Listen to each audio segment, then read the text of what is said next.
नमस्ते।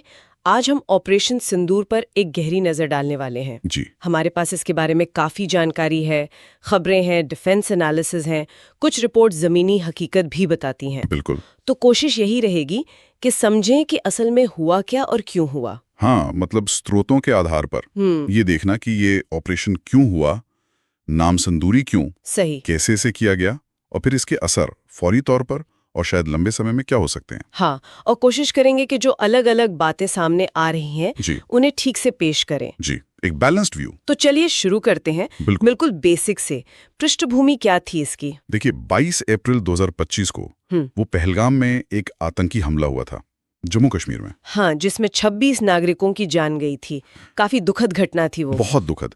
तो भारत सरकार का कहना है कि ऑपरेशन सिंदूर उसी हमले का जवाब था। अच्छा, तो ये जवाबी कार्रवाई थी। कब हुई ये?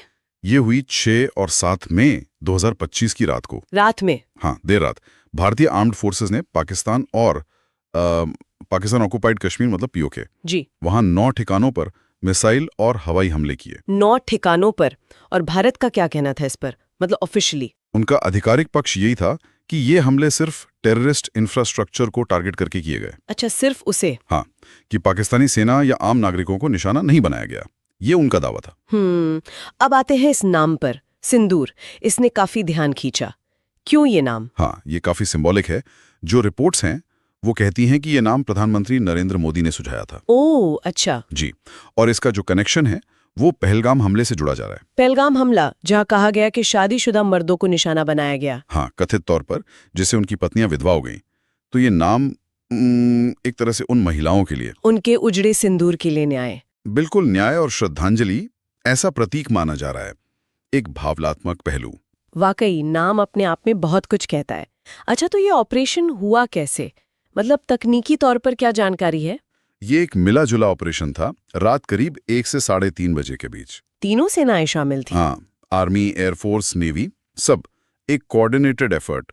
और इसमें हथियार भी काफी आधुनिक इस्तेमाल हुए। जैसे? कुछ खास हथियारों का जिक्र है। जी हाँ, जैसे स्कैल्प मिसाइल, जिन्हें स्टॉर्म शैडो भी कहते हैं, एयर लॉन्च्ड होती हैं, लंबी दूरी की। कितनी दूरी? 250 किलोमीटर से भी ज्यादा, मुश्किल टारगेट्स के लिए। फिर हैमर बॉम्ब्स। ये स्मार्ट बॉम्ब होते हैं? हाँ, प्रिसिजन गाइडेड, करीब 50-70 किलोमीटर रेंज, बंकर वगैरह नष्ट करने के लिए। और ड्रोन्स का भी जिक्र था। जी, लॉइटरिंग म्यूनिशंस, जिन्हें कामिकाज़े ड्रोन भी कहते हैं। मतलब वो जो टारगेट पे मंडराते हैं फिर हमला करते हैं। बिल्कुल वही। रिपोर्ट्स में राफेल फाइटर जेट्स के इस्तेमाल की बात भी है। अच्छा, राफेल भी। तो मतलब पूरी तैयारी और आधुनिक तकनीक का इस्तेमाल हुआ। लगता तो यही है। काफी प्लान्ड और टेक्निकली एडवांस्ड ऑपरेशन था। तो ये हथियार इन 9 ठिकानों पर इस्तेमाल हुए।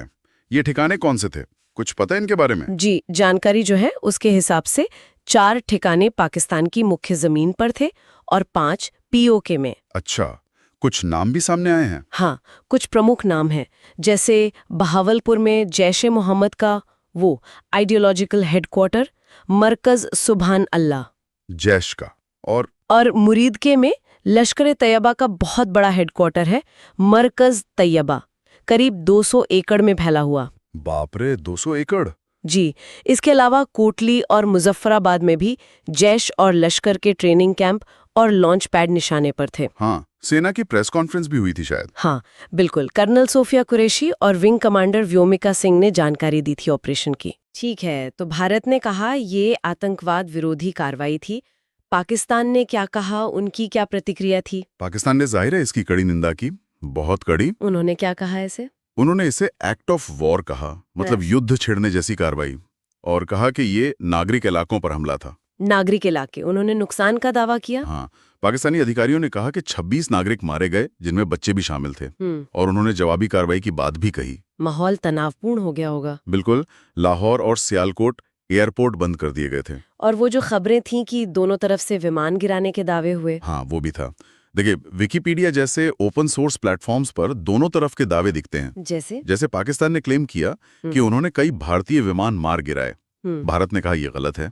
और भारत का दावा? भारत ने दावा किया कि उन्होंने पीओके में पाकिस्तान का एक जेफ-17 फाइटर जेट गिराया। तो मतलब दावों का युद्ध भी चल रहा था? बिल्कुल। और ऐसे में सच क्या है इसकी पुष्टि करना बहुत मुश्किल हो जाता है। फॉग ऑफ वॉर जिसे कहते हैं। सही कहा।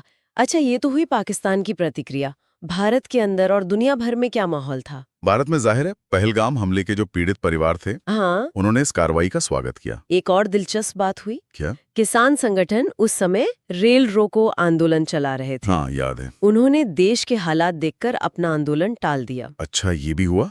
और अंतर्राष्ट्रीय स्तर पर मिलीजुली प्रतिक्रियाएं। यूएन और यूएई ने कहा कि संयम बरतें। हाँ, अमेरिका ने स्थिति को अनफॉर्चुनेट कहा। चीन ने खेद जताया। इजराइल ने भारत के आत्मरक्षा के अधिकार का समर्थन किया।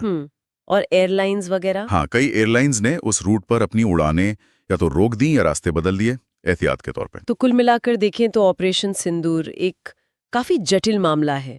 इसमें मिलिट्री एक्शन है, इमोशनल सिंबोलिज्म है, कूटनीति है, इंफॉर्मेशन वॉरफेयर है, सब कुछ है। हमने कोशिश की कि जो अलग अलग स्रोत हैं उनके आधार पर इसके विभिन्न पहलुओं को समझें। बिल्कुल।